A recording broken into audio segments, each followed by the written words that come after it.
We've got a huge fight card. We've got a huge fight. Not just for the purists, but for most people that like boxing, will look at Beterbiev versus Bivol as an absolute outstanding event. But you've also got, you know, the opportunity for Ben Shalom. They wanted to get on the card. They wanted to get at the table. Whether they've been excluded or whether they haven't had the fight stable to quite justify the opportunities that Eddie Hearn and Frank Warren have created for themselves. This is also a big event. Besides the feature card, which we'll talk about in a minute, this is also a big event for Ben Shalom with the amount of fighters he's got on the card. Yeah, well, first and foremost, he's got the second best fight on the card interested in that, with Fabio Wardley and Fraser Clark going at it. You've got Ben Whittaker. Ben Whittaker's on there, and this is a big night for him, and it's also a big night for Chris Eubank Jr. because, with all due respect to both of those guys, they're supposed to win the fights that they're in. Yep. Let's be dead honest about that. If we look at Seremeke, yeah, all right, he's been to the top table and he's fallen short at that top table, but Chris Eubank Jr., if he's going to have these aspirations of doing something major in the sport, he hasn't just got to beat Seremeke, he's kind of got to make a bit of a statement. He's got to capture the imagination of the fight fan and obviously Turki Al-Sheikh, who's putting all these cards together, and give them that viral moment. This fight that's getting everyone excited, Beterbiev and Bivol, how big a deal is this for you? I think this is a boxing fan's dream fight. You know, this is the fight that we've wanted for a while. You know, there are fights that, you know, they don't tick the box as far as they cross over into the casual fans, right? But we know as boxing fans that these kind of fights are even better than, you know, your mainstream Canelo type of fights, where I feel a lot of them have recently been a waste of time, right? So when you are a boxing fan and you understand styles and you really understand your boxing, this is the kind of fight you want. This is the kind of fight that gets you licking your chops and gets you really, really excited. Two guys that have been utterly dominant. Yes, Beterbiev is 39 and he's been a bit older, and sometimes he looks like he's, you know, the wagon may fall apart as he has to pull out of fights with injuries and whatnot. It's par for the course for a guy who's older. But when he gets in the ring, he's still been completely dominant, completely destructive, scary. And then Bivol, who has been dominant in a different fashion, you know, in a fashion where he's got that in and out style, so fluid, so consistent, still knows how to boss a fight, even if he doesn't have the power of Beterbiev, takes over the fight, takes control of the fight, basically puts you in his pocket, so to speak, the way he did Canelo, where Canelo was just cooperating with him by the end of the fight and not even trying to win the fight. So you've got guys who know how to win the fight physically and mentally. And when I say physically, they win it in a very different way. And that's where the style clash-up comes in. You know, I've gone back and forth in these months trying to figure out who I think would win it. It's that kind of fight. Well, that was going to lead, obviously that was going to lead me to my next question. Because have you changed your mind yet? No, I'm staying with Beterbiev. Okay. But I'm also looking at the calibre opposition, because a lot of noise was made. I mean, when we saw Dmitry Bivol fight Craig Richards, there was a perception in our minds that Craig Richards, if he had a little bit more belief in himself, could have done some more damage to Bivol. And obviously a lot of the Bivol currency has become even bigger as a result of the Canelo Everest performances. And Paulie, I was going to ask you, when you look at the sort of opposition that, say, Beterbiev has fought in the last 3 or 4 fights, Callum Smith, Anthony Yarde, Joe Smith Jr., and then you look at what Bivol's fought, and you look at Zinad, who was obviously a substitute. Yeah. You put in Lyndon Arthur and Gilberto Ramirez. There is a difference, in my view, about the level of the fights that the two fighters are having. I'm in the Beterbiev camp.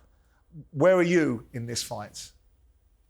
I was in the Beterbiev camp. I've started to lean more towards Bivol as the fight gets closer. I don't think you can underrate the Gilberto Ramirez win. You know, Ramirez had been dominant through the weight classes to this point, and Bivol dominated him. You know, I think it sort of gets put under the rug now, and people sort of forget about it. But that's an underrated win. Also, yeah, they have that opponent in common with Joe Smith. Beterbiev dominated, but then got hurt. Bivol, dominated, but then got hurt bad late in the fight, while Beterbiev completely blew him out of the ring. So you can put that together, but boxing math doesn't always work. Just because A beat B doesn't mean B will beat C or C will beat A, and so on and so forth. So boxing math doesn't always work. It's a matter of style. It's also a matter of timing. I do think Beterbiev is getting a little bit older. Also, Beterbiev, as much of a destructive guy as he's been down against, I think it was Callum Johnson who had him down, right? So you know, it's not like he's this indestructible robot either. I think what I love about these two guys is they know how to mentally boss the fight. They know how to control the fight mentally as well, not just physically. They don't just get in there and, okay, I'm gonna fight the fight out of you. They also mentally start to convince you that I'm the boss. I'm going to put you in your place here in the ring. And so even if you're able to last, you're going to go into a survival mode. And with Beterbiev, typically it doesn't get you to anywhere, because once you go into survival mode with Beterbiev, you're done. Because he gets you. He's just so adept at cutting off the ring and bringing the pressure. But even Bivol, even if he doesn't take you out, that in and out that he's got, that gliding in and out, he's constantly getting off first. He's constantly bossing the fight. Eventually, he's putting you in his pocket too. So I think the energy of Bivol for me is going to be the difference here, because I'm not sure that Beterbiev is going to be able to match it consistently once he's not able to touch him and hurt him. Of course, that's always possible. Beterbiev could get to Bivol. Beterbiev could sort of cut down that ring and get to Bivol. But Bivol doesn't move around like other guys, where you end up starting to move around, and Beterbiev sort of scares you and puts you in that position. Bivol moves and is hitting you constantly. Has he been in with that kind of power though, Paulie? Has Bivol been in with that kind of power? Has. Yeah, nobody has. I mean, that's going to be a first time for everybody, right? I mean, nobody has. But he's aggressive with his movement. In terms of, he's offensively aggressive with his movement. If you notice, the guys who move around with Beterbiev, they're just moving around to get away from him at a certain point. Remember that Bosnick was giving Beterbiev problems. Well, Alexander Bosnick was winning that fight when he got stopped. Beterbiev just tends to make the sand run out of the hourglass for you, and that's the problem. Can he do it at this age against the energetic Bivol? I'm not sure he can at this age.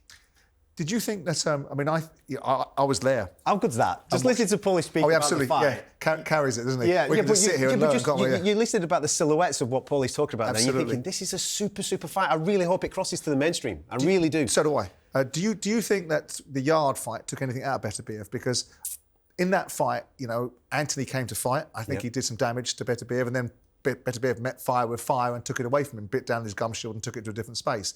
Do you think there's anything like that could be represented in the performance we might see from Beterbiev? Yeah, I think, like what Paul's just alluded to there, age and injuries, they're going to catch up with people at certain points, and the guy's touching 40 years of age. I know he's got a perfect record. The wins are there, he's undefeated, he's knocked them all out, and he's been brilliant. We've been ringside and watched this guy. Absolutely. He uses his jab tremendously, his feet are awesome.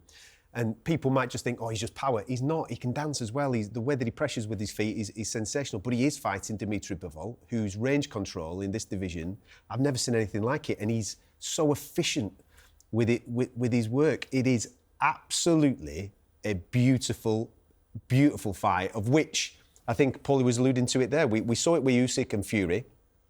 There's going to be different questions asked to both of these guys throughout the course of, whether it goes 12, I don't know, but they're going to be asked questions throughout the course of this fight. And it's the one that can answer the questions the best that he's going to come out on top. My big question from Bivol is, does he pop hard enough to stop this tank coming forward? Yep. He's got the feet to stay out of the way, and he's got the ability to beat him on points over that distance. Can he keep him off? Because Bivol isn't just power. He's very, very good with the educated pressure. And that, like I say, I keep alluding to the fact that down the back end of the fight, I think that's where it catches up with Bivol. I mean, this is a proper fight. It's one that should cross over. It really should cross over from just the boxing purists to the so-called casuals.